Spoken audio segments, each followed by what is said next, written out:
Thank you. Thank you for getting up at this early hour, and I know this is an exciting time, but I'll start off with a little inside joke for some of my state reps. This speech is as a citizen only, so that should make you forget I'm chair of the NHLA or anything else just by saying those magic words, so I figured I'd say them. So everybody knows there's some corrupt politicians. That's not any kind of surprise.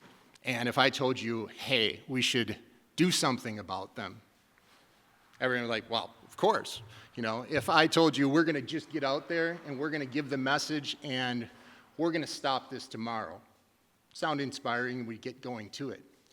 The problem is, some of these people who give this message, it's tinged. It's going to feed something worse. It actually hurts what we're trying to do. And so today, I'm going to be talking about the false prophets of politics, is what I like to call them. Before I do that, just a little introduction of myself, just to do a little contrast between some of these things. But some of you came to New Hampshire and moved here because COVID gave you an opportunity with remote work. There's some beautiful mountains, some beautiful oceans, beautiful lakes. There's lots of reasons to move here. Some people moved here for the Free State Project. We moved here because we went through the riots in 2020 with George Floyd, and it was a very tense time where we lived, which opened up an opportunity of, where should we move? So, did a lot of research. My now wife said, meet me at the cigar bar tonight with 10 states, and we'll evaluate it. I evaluated this, and we picked out, and I came to the bar, and I said, New Hampshire, and she said yes. And we were on our way, and we're here, and I never looked back, so glad. And I'm very happy to serve my community. I'm the type of person who's a positive, upbeat person. I really like to meet different individuals, which brings me really a great interest in a place like this. I just love people. I love to work and serve and do those kind of things. So it's just interesting observing how people work and how they function. And being in politics, I've observed a certain type of people that people don't really notice, that are behind all the politicians that people get angry with and people think are the cause of everything. And these are those false prophets. In the French Revolution, they were dealing with a lot. They had kings, they had not a good economy. People were really starving and scrounging for resources. And some people popped up with solutions to this problem. They were saying, look, the king's eating up all your stuff. He's just an evil person. We've got to get out and get this guy. We've got to get the aristocracy. The people have power. If I can get you together and we can speak up, we can do something about this. We can overthrow this government and we can really make a difference. And the world is going to be better. And it sounded good. And they got a lot of people. And they took down the church, which they thought was evil. They took nuns and priests, tied them together naked, threw them in the river, tore down all the things in some of the beautiful churches over there, sold all the stuff, kept it, broke into Versailles, took the king, eventually beheaded a whole ton of people. And then they ended up on the other end of that because they took over and they didn't know what to do. They leveled the playing field, shouted revolution, collapsed the whole thing, and didn't have a step two. And Napoleon came in, and Napoleon said, well, there's a power vacuum that you created, and he started taking advantage of it, and he cost tons of lives throughout Europe, had the restructuring of the entire map, ran roughshod for 20 years to the point where they wanted a king back, because the people just didn't know what to do with that. All those false prophets who promised the better life, tons of them ended up on the other end of the guillotine. That's where they went. You go to the Romanovs in the 1900s, and same kind of situation. People weren't doing well. There were some problems. Some other people were perceived as living fat off the land. So people got together, and they're like, we need to do something about these people. Strength in numbers. If we just shout, if we just do something, anything, we've just got to stand up to these people and show them. And there was a man by the name of Lenin who also was adjacent to those things. Similar to Napoleon, he heard these false prophets promising a better solution, and he knew what was going to happen when these things went through. So eventually, they had a coalition, they got through, and they executed Tsar Nicholas. And there was a power vacuum. The people who shouted for revolution didn't know what step 2 was. They sat back as Lenin took advantage of that vacuum and implemented one of the worst forms of government we've ever seen implemented in communism. That inspired similar revolutions throughout the whole 20th century, where the promise of communism and the promise of a better life for all, we're all going to be equal, citizenry power, was very, very captivating message for people to rally around. But once they rallied around it, once they had that revolution and they knocked everything over, and they stuck it to those politicians, they ended up with something far, far, far, far, far worse. And so we've got to beware in stuff like that. In history, you can see people really not thinking about what that step 2 is. And it's a very dangerous place to be, to just shout revolution without a second thought behind it. And we'll go over some of the characteristics on why these people do what they do and where there's really a selfishness behind it. It's not really as pure as they think. Well, as they propose, they know what they're doing. How do these people get started? Because we have some of these locally. There's some in every town throughout New Hampshire. There's some that are very popular at a state level because the message is popular. If I'm going to tell you we're going to get rid of corruption tomorrow, if we just get enough people, if all you have to do is post on Facebook and, get people educated and we're going to get together, that's a very positive message for little effort. Why wouldn't you get on board? How does this get started? It generally starts with the false prophet themselves having one public act of defiance. So they'll get famous for something where they stood up to a leader and they told him how it was, and people see that. And honestly, I will admit, it's impressive to see people stand up to power and go, you know what? You're corrupt, I'm not going to take it anymore, we're not going to listen to your stuff, and you can just get out of here with that, and we're not going to stand by while this happens. Yep, that sounds really empowering. That sounds great. Then they start gathering people around them because that gets a following. You see that public act of defiance and you're like, this is a person who's on my side. This is a person fighting for me. When they do that, you get certain people who are dedicated to just absolutely blind loyalty to that leader. They'll start seeing little cracks in the armor, some of the things I'm going to outline later, and they'll ignore it. They'll just make an excuse for, well, they just had a bad day. Well, you just need to be a little more forgiving and stuff like that. Well, nobody's perfect. They'll start encouraging negative behavior. This is where they start differentiating themselves from an actual leader who's looking for change. They start saying, if you're going to just walk into a meeting, be disruptive, start screaming to the sky and acting like a 14-year-old, you're going to make a difference. And that speaks to that little voice inside of each of us who kind of wants to do that. Don't you just wish you could walk into a place in public, tell somebody exactly what you thought of them with no social consequences, with no having to work with any people later? You can just guilt-free blast out of your mouth whatever you feel like. I'd love to do it. But the reality is, we're people. We work in groups. We work together. That's how we get things done. I can't just go out on social media and blast, so-and-so is an absolute liar and they're doing this. That person has just passed policies because they're full of corruption, and just make up off the top of my head whatever I feel like. I can't give in to that because I'm trying to get things done. These people encourage that. And once they get that group of followers, they start patting each other on the back for it.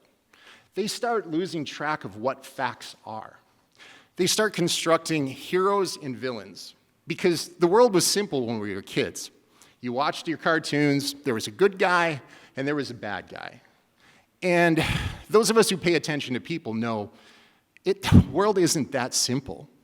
There are people that maybe agree with me on 60% of things. There are people who agree with me on one thing. If I can help get that one thing across the line and get this to be a better world, I'm going to work with them. I don't need to go, well, they believe this about war, so the hell with them. Never going to talk to them. I'm going to shout them down every chance I get. No, I'm going to work with them to get that one thing across the line to make a better thing for the world for people, not just go, that's a villain. These people focus on the person. They never focus on the policy. They never focus on the ideology. They never focus on any kind of principles because they don't have any. It's really about that first grasp of attention, that 15 minutes of fame they got for their little public display of defiance. Now they've got attention. Now they've got a dedicated following. Who wants to give that up? Who wants to just go, I really don't know how to take the second step here? So they get ahead of their own self when they're running. And a little bit a victim of their own fame, but they've got to keep this up. The blind loyalty starts drifting even farther. So when you start, as a normal person, seeing the cracks in the armor, when you're seeing them post some ridiculous picture on Facebook and going, hey, look at these people are protesting, dogs, when really it wasn't even about that. It's completely false. If you try to speak up about that, 3 other followers will just be like, you hate them. You're doing this. You're trying to attack them because they're doing good. You're giving them flack because they're over the target. A lot of cliches that are taken the wrong way in this, very simplistic messages that really describe things that people can basically conceive of quickly, but those same thoughts are false and twisted. And that's why the leader keeps going. After they constantly keep getting a pass, they keep putting out overly simplistic messages because it's very, very easy to just go, what we need to do? We need to lower taxes. Once we lower taxes, everything's going to be better. How do you lower taxes? They don't know. You can ask them. They don't know. And if you start asking them those second-level questions, they start getting angry. If you go out on social media and you ask those second-level questions, their group of blind, loyal followers will now start hitting 30 comments deep about how horrible of a human being you are. And then you're in that villain category. And once you're in that villain category, they'll keep up. Because it's not about what your values are, and it's not about accomplishing a cause. It's about now you're a villain who attacked a dear leader. And they'll come after you. They'll come after you full force because they want no one else to come after that dear leader, that false prophet who they've followed. They want to make sure that they've actually rationalized their own decision. It's kind of a little bit of a sunk cost fallacy. I've spent all this time and effort. I've followed this person for years now. And how do I ever admit to myself that they blatantly plagiarized something? Or that they ended up fighting for something that ended up harming our community in actuality? They can't fathom that, so they keep blinding themselves to it and defending this. And so this spiral keeps happening, and it just keeps getting worse. As the mainstream becomes more slanted in this world, I think we're becoming more susceptible to it. A lot of people realize that news nowadays is a lot of propaganda. Depending on how you watch it and depending on which flavor of news you like, you can go Fox News is total garbage and it's full of propaganda, MSNBC, any of this stuff. You can pick your poison, but people are realizing that they need to look for an alternative. But simply being an alternative out of the mainstream does not make it true. And so that's where some of these people really catch a following, because they blindly claim to have the truth. And they'll say that. I often have a saying in life that if someone overly tries to convince you of something, they go over the top to tell you something over and over and over, and that's all they speak about. It's compensating for something. It's because it's not true. And a lot of these people, you will hear the word truth out of their mouth over and over and over. They'll say simple phrases like, well, I'm just speaking truth. That's why you're upset. No, I'm upset because you're not speaking truth and you don't want to stand for the explanation. Sometimes when you even try to give the explanation, they'll talk over the top of you to prevent you from speaking again.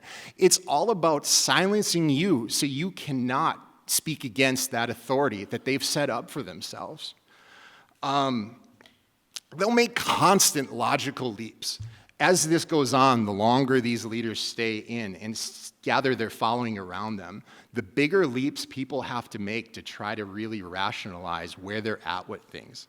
I've seen some absolutely absurd things that people believe because it's really, they just jump there from out of nowhere. You could end up with a stack of $1,000 bills on their doorstep, and they're like, well, maybe the wind just blew it there. I mean, there are things at that level that it just gets ridiculous. I actually heard once in one of my campaigns that there was a guy who's actually knows Donald Trump, hangs out with him at Mar-a-Lago, but somehow he was moving back from Florida to run against me in the town council. This was 100% guaranteed. There's like no way that's gonna happen. But these are the logical leaps they drum up to explain their conspiracy. And a lot of it, the longer it goes on, the more fantastical these conspiracies have to be to really make sense. And pretty soon, the villains that they've identified are behind every single thing wrong. It's not even about fixing the issues anymore. It's not about looking for ways to save your town money on maybe some DPW bills, doing it in a more efficient way. No, it's the villains that are raising the taxes. They're just doing it because they're putting the money in their pocket. How? They don't know. They're just doing it. They really start uniting around hate and negativity. And that's how you can see these people for who they are versus somebody who's really just fighting for something, because they are filled with that rage. That fire, that passion of calling out corruption isn't just calling out corruption. It's feeding that little inner 13-year-old that just wants to scream in everyone's face and get away with it. And they're using that as an excuse to do that. And it really starts integrating into their daily lives. It's sad when I've seen this, and I see this around no other subject. It's just politics. There are people who will sit in chat rooms daily raging about these villains. They will just constantly make this half their existence. And I think, how miserable? How miserable is it? I mean, I'm trying to make a better world, and I'm trying to do it, but it doesn't eat into my soul, where I'm just mad about this and that, and it never ends. Because if it would end, the original false prophet's going to lose their followers. You can't solve the problem, because then what? You'll have to come up with something creative or something positive or build something. But instead of build something, you've got to look for something new negative to foster, something new to cause that hate to circle around your group of followers. Hate is a really uniting thing for some people. Taken too far, we have an example like we just recently saw in Minnesota, where the guy just decides, you know what? I'm just going to go off and shoot these politicians, and I've taken out the villain. Now the world's all better. They don't think that they're going to be replaced in that government soon. It's probably going to be someone similar. Your view now has got pushed more to the extreme on whatever you were thinking about. It's associated with you. You're just doing harm. And you're hurting a human being who is trying to help the world just over hatred of the individual, not of the policy. And that's where these false prophets get dangerous. They take these ideologies, and I hate this. I hate the word extreme because it's been overused so much. Everything's extreme and everybody's extreme. But when you play on the worst traits of the individual, you pat them on the back for it. You encourage them to go find, the guy's wife in a grocery store and scream in her face and make her cry. And good job. You called out corruption. And that's an incident I know of that actually happened. You are encouraging that, and it just keeps going deeper and deeper because there is no end.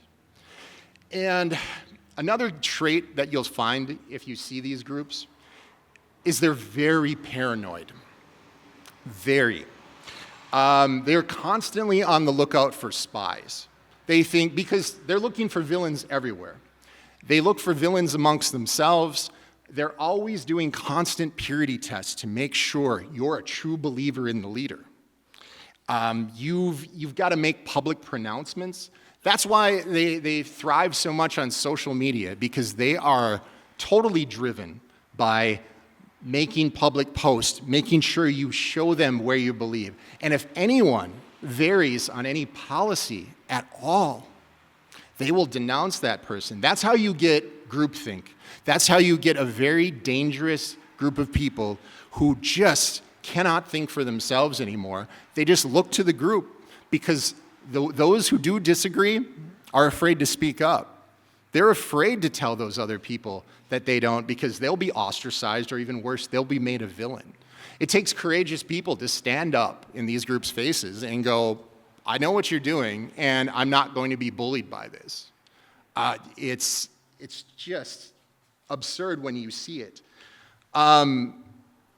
Really, they want to make the world into black and white. And it is not that simple. It is not just as easy as, if we decided to, thinking of an example, if we made cigar bars everywhere, everyone's just going to suddenly be happy. That just really doesn't solve the problem. If we totally dismantled, our police force in town, which I saw people pushing for in Minneapolis, everything's solved. You've got to think of the things that go beyond that, and they don't really like to do that. These leaders, as they go on, get a persecution or even martyr complex, and the people around them just start associating like that. Any single person that attacks them, it's because they're making a difference.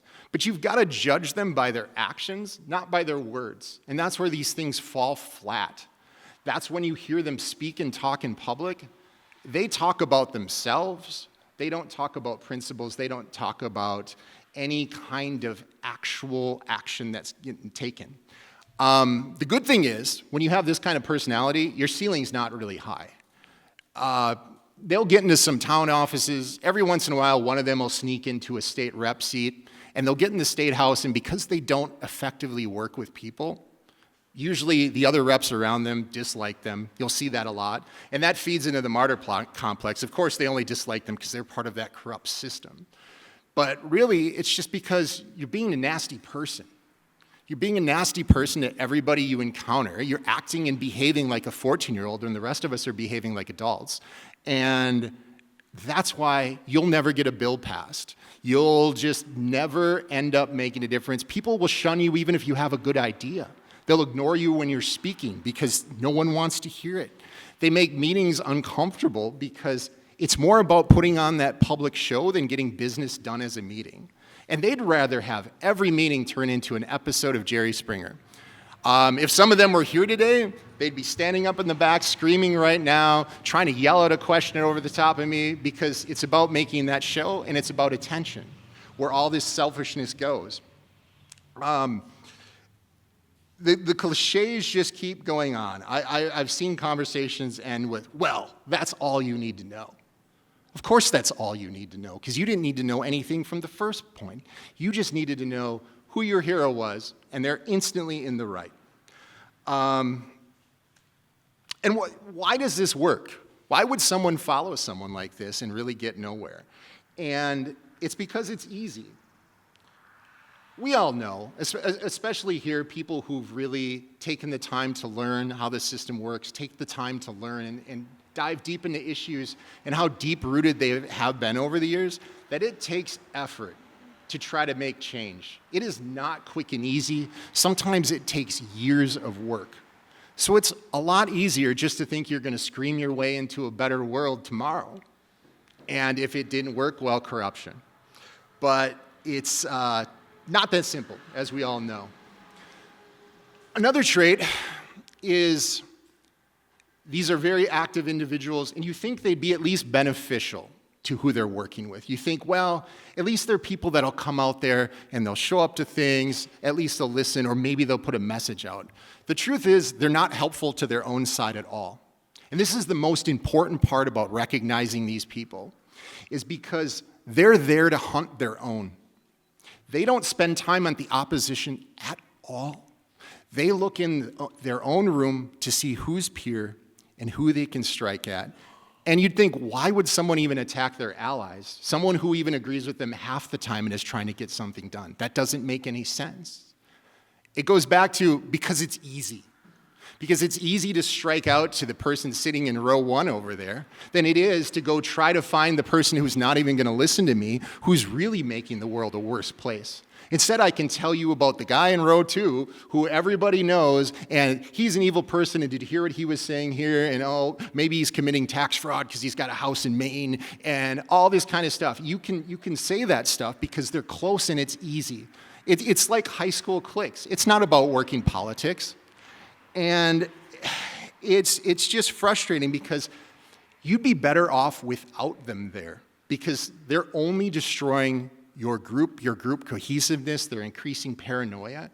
And the solution to this is you've just got to shuffle them off to the side because they will keep up. That is their sole just purpose, is to draw more attention to themselves and cause that kind of disruption for their own benefit. Social media is very key with these people, very key. They're the people you see posting on Facebook daily, if not hourly. They're the people that fill up the town pages with stuff. Every week, every day there's something to be enraged about. It's like, go take a walk in the park. Go enjoy the sun, enjoy this beautiful scenery we've got in this state. Do something else and take a break, not just dive down and live in the hatred. But they just can't. It's a spiral. It's an addictive process that they keep going through. And when they find their villains, because this is their life, this has become their life, this has taken over, they're going to pour over every word. Every single thing you say at any time. And if you, like me, speak at times, it's recorded, it's on there, they're going to pour over every word in this speech, guaranteed. They're going to pour over who potentially could have been in the audience, who potentially could have spoke yesterday, who could have spoke today, and because they spoke at the same place, I must be totally associated with them and fighting for all those same causes. I shouldn't be speaking to any of you here right now, because this is dangerous, and how dare I speak here to people. I like people. I'll talk to all kinds of people. That's how you get things done. That's how you get to know people. I want to get to know my constituents. I want to get to know all the people who don't share the same beliefs as me and see what makes them tick and how I can serve them better and serve the greater community as a whole. Not try to narrow that down. Not try to say this room is too full of people. Let's get the impure people out of here. If we could get half the people in here, that would be so much better. We'd achieve so much more without those people. And really, they just look for reasons to have these huge outbursts and these huge demonstrations of how competent they are in defending their leader. They will never have a one-on-one conversation with you about it either. Never. They want to have these group exposures because a one-on-one conversation, there's no show. There's no way to put that in front of everybody and go, look how grand I am for standing up to this person. They don't actually want that solution because if you had that conversation with them, you could maybe explain to them and see and get to the bottom of their issue. That's if they wanted to solve it, but they don't. It's about the show. It's not about achievement. I actually heard a quote from someone, because I was putting a lot of thought on why do people behave this way. And the quote, the way they explained it to me is, there's something so human about being angry about your ignorance. And I think that's part of it. Instead of taking the time to learn, I think they get frustrated because there is bad things in the world. They do want to fix it, but they don't know how, but they don't want to take time to learn. And instead they get drawn down the easy path of just screaming out loud instead of listening to some of the people, sitting down with them and going, hey, let's talk. How can we get to a better place? How can we solve our problems? So I've outlined these groups, and the next logical question is, what to do about them? Really, if I can make it simple, don't roll in the mud with the pigs. Don't sit and try to argue online 50 comments deep because you're never going to win because there is no logic. You are the villain from the start. You are the villain from the finish. having any kind of dialogue, it's not going to help. In fact, it's going to be an energy drain. It's going to suck the life out of you if you try to worry, what if these people hate me? What if they don't like me? And it's hard for some people. It's hard for some people to know there's people out there who absolutely despise me in an incorrect manner, in a way of, I didn't do this, that they think. And you have this human urge to want to explain it out. But you just got to accept that there are people like this. There are people who are going to be illogical, and they're going to get some followers who are going to believe everything they say. What you've got to do is show people that you can get things done. You can make a better world, and you can accomplish things in a level-headed, concise manner, and that will shine through. That will shine above for the normal person, because let's be honest, normal people don't sit and dwell on politics every day. Normal people probably don't pay attention to what's going on. They just want to know if they call the police, they're going to come and help them. If they call the fire department, they're going to put out the fire. Their roads plowed. Their taxes are reasonably low. That's what they care about. They'll come out and vote at some elections sometime, but after that, they're not dwelling on politics day in and day out. They're not at these meetings all day and night. They're not watching the video. They're not looking into these things because things are generally good. It takes a thing that's really bad to really circle people around. So they're not poring over the minutia. And you've got to remember that in the back of your head. The loudest voices are not the strongest, are not the majority, are not the consensus. It's the regular people who are the ones that you've got to reach and keep in mind, because those are the people that matter the most in politics, not these false prophets. Thank you. I'll take any questions.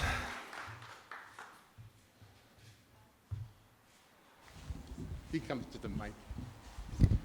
This isn't really a question, Shawn, but to you and all the people who are poring over every word you spoke today, this is the best talk of PorkFest so far.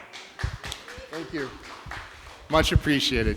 It's honestly, it was just a comment, but it brings up a good point. I've thanked the regular people that I've talked to in my town, because there are times when you're having a hard day, and you think, I do this for you. Thank you. And I said this at our old home day last year. I found a particular resident who comes to a lot of the meetings, asks a lot of inquisitive questions, but is really positive and cares about the community.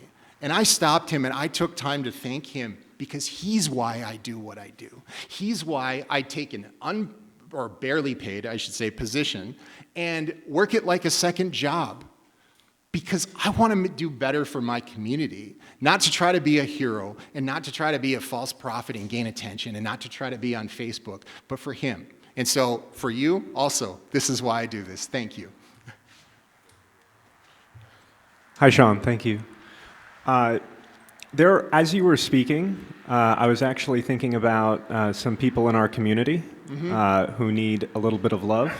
And who are causing a lot of consternation and heartache for us. And so I'm wondering, you probably know which people I could be speaking of. How do we love those people into a better place? It's hard. They always say, like with addictions, and I do believe this is a form of an addiction. It's an addiction to anger, it's an addiction to immature behavior, and the hardest part is because it's cheered on by others, so it's really hard to recover when you're in a circle of those people. But you really got to hit rock bottom. That's what they say with addiction. If they come to you with that realization that, hey, maybe we should have a conversation about X, you don't treat them with the anger that they've treated you. You treat them with, and you use the proper word, you treat them with love. If they're willing to go, you know what, I've made some mistakes in the past, maybe I've taken you the wrong way, let's work and come to a better place. There are people I severely don't like in the political world, but when it comes to working together and to get something done, we can put all that aside, because you know what, we can achieve something together, we can make a better world, and it's worth it. So you treat them with love when they come to you. You treat them with that forgiveness, and if it's sincere. you've got to be careful of that, because I've had sit-down conversations with people 3+ times, and it's always going to be better, and it is better tell the next thing that annoys them. And so you've got to be careful. But they've got to come to that realization in themselves, and once they do, be there with open arms to bring them in. Thank you. It can be difficult to create a firewall around yourself so that they don't drag you down with them. It very much is, and I do say that, with a little bit of academic coldness, but I will say it's not easy for the average person to do this. I guess through my experiences in life, I've been through a lot of that where, you go through high school and there's people that just flat hate you, and it's for no reason, and I've learned to put that shell up and put the divider up. My advice towards that is just immerse yourself in the positive. Remember, politics isn't life. And enjoy your regular life. Have your date nights with your partner. Have your time where you go on vacation and let things go. You wonder why I travel so much? But yeah, just immerse yourself in the positive, because this isn't everything day to day. And immerse yourself in the good you're doing, not in the people that are putting out the negative. This is more of a comment than a question, like a do you believe question like the state reps do. But have you ever heard of this concept in psychology that they call the dark ego vehicle principle? No, I've not. So what you're describing sounds very similar to that. And like you look at some of these people, so the dark ego vehicle principle, it's this idea that people with dark ego traits, which means like narcissists and psychopaths and people like that, they get involved in these political movements as a vehicle to their own self-aggrandizement. Mm-hmm. And this sounds exactly like what you're talking about, and I recommend you look into that, because that sounds very much like what you're dealing with. It's just, those people very often get involved in like moral crusade type of politics, and that way they can make themselves look good and righteous by standing up there fighting, sex assault or pedophiles or something. Yep. That's it sounds like you're describing right there. And this also basically means you have your own personal Trump derangement syndrome people to deal with. So. Well, also reaction formation is a new thing, and I didn't include it in this because this is something I'm still learning about. But more or less, it's when someone feels something inside that they know is incorrect, but in order to combat that, they'll lash out with an opposite emotion in a very exaggerated manner. This reminds me a lot of this, because when you try to have a reasonable conversation and go, let's talk about the facts and look at this thing by thing and see who's right, they explode. And it's coming from a place of peace, but I think they have that cognitive dissonance inside, and the anger naturally reacts back. And it's interesting, and I researched that as a way to try to get my way through this better. Thank you. Hi, I know that you've got a very aggressive posture, a lot of loud, very violent and hateful hand motions, but hopefully you can answer this question a little bit calmer than you've been throughout this, Mr. Faber. Can you explain your earlier comments about how much you really hated puppies and children? 'Cause I did not quite catch that secular, but if you could just fill it in, I'd appreciate it. Really hated what? Sorry, that did... Puppies and also children. I didn't quite catch that through thought. Thank you. No, I'm actually a big animal lover. There's just something about the innocence of animals that just touches my heart. I saw a social media post about turtles getting hit in my town, and I went to the chair of the conservation committee and go, how much is a turtle sign? Let's just get a turtle sign for a turtle crossing here, because I just don't want to see turtles get hit. So, sorry, that's probably not the hatred you're looking for, but yes. Shawn, I wanted to get your opinion on this. I often find in local politics, groups get active and stay active when they have victories they can point to, and that kind of solidifies the group. If they're always losing, then that's demoralizing, right? And they kind of dissipate.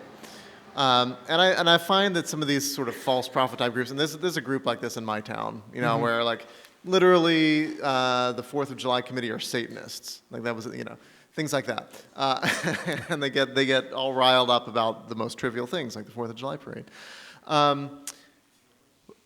They try to find these victories that they can point to kind of keep the group together. Mm-hmm. But I wonder, is one way of trying to fight them and demoralize them, just to give them some very high-profile defeats, right? And kind of celebrate those defeats in a public way so that they then realize, oh, we are losing and this isn't working for us. You would think so, but the reality is, because this is so not based on success, it was never based on success or a principle or even trying to achieve something from the start. It was based on hatred and attention to a hero figure. As long as that hero figure still stands, they will be shiny in their eyes. If you try to call out a loss, they will twist and turn and jump over backwards to show how they really beat you. I've seen some online posts about victories in the State House, even heard some proclamations live about how some people won some things I knew weren't won. But they're looking for that. And you do bring up a good point. That's what fuels and keeps these groups going. But the way that they keep it going is they make their victories something so insignificant. And that's why the social media post, the screaming at the meeting, that's their victory. And you're never going to take that for them. They can show up anywhere at any time and behave like a 14-year-old. Go back to the 20 people they've got who pat them on the back for it and go, you really showed them. It doesn't matter how irrational that public statement was. They'll still get patted on the back. They'll have some of their friends show up at the meeting and clap like seals to it. There's no really getting around that concept that they've beaten you and they've won. They have a victory in their head every single day. But I think that's some of that formation reaction. I think deep down, some of them know they haven't won. Sometimes they know the person they wanted to drive through into office didn't get there. And they really try to dodge that with more anger, but they have to face up to it at some point. Any other questions? Oh, please. My ex-wife is a therapist and has dealt a lot with both addictions and disorders.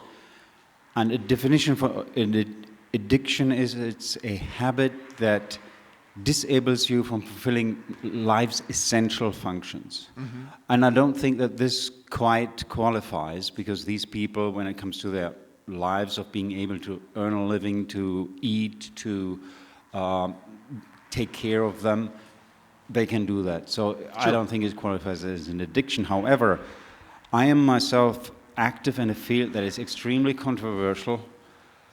And when you're active in anything that is controversial, you face massive opposition, even hostility. And there is a group of people that are attracted to these kind of activities or stances, I would say. Mm-hmm. And it can lead to something that is a mental disorder that's called oppositional defiance. And I've seen that very often, that to the activity I'm doing, even though I come from an academic side, I found out something that I think is correct, but is completely contrary to what the mainstream wants me to believe in this area. I find a lot of people attracted to what I'm doing that are principally, almost obsessionally opposed to a whole range of other things. Mm-hmm.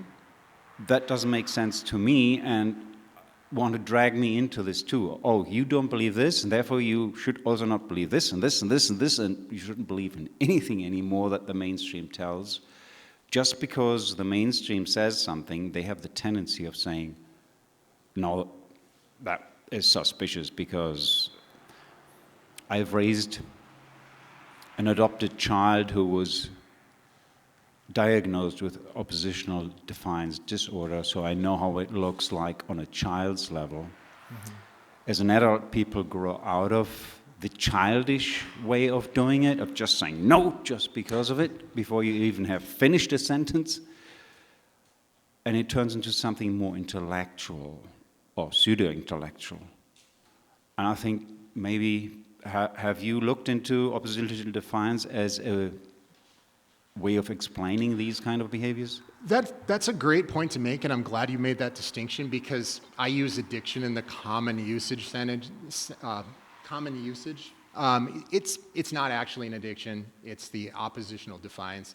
I haven't looked deep into it because, to to be honest, I haven't spent a lot of time on this.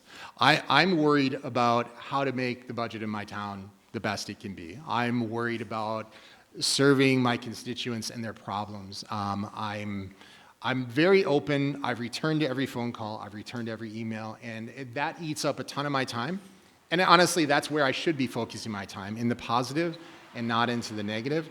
But sociology and psychology is my interest. I think I'm going to look into some of this stuff because I'm just curious. I'm curious of why these people do what they do, and it would be nice to find a way to get through. I do think it doesn't disrupt their ability to have a job or their ability to function in daily life, but I do think it does compromise some of their abilities to have regular relationships. It compromises their ability to have friends because they are so much looking for that pure person that they end up stabbing people close to them in the back. When your whole friend circle is concentrated around this and this alone, that's not particularly healthy. You need a different dynamic, need to see a different group of people, and I think that's what helps reinforce the echo chamber. But yeah, that's an interesting thing. Thank you for that. I'm gonna look into that and read more about it. Any other questions, comments? All right, thank you for coming to my talk.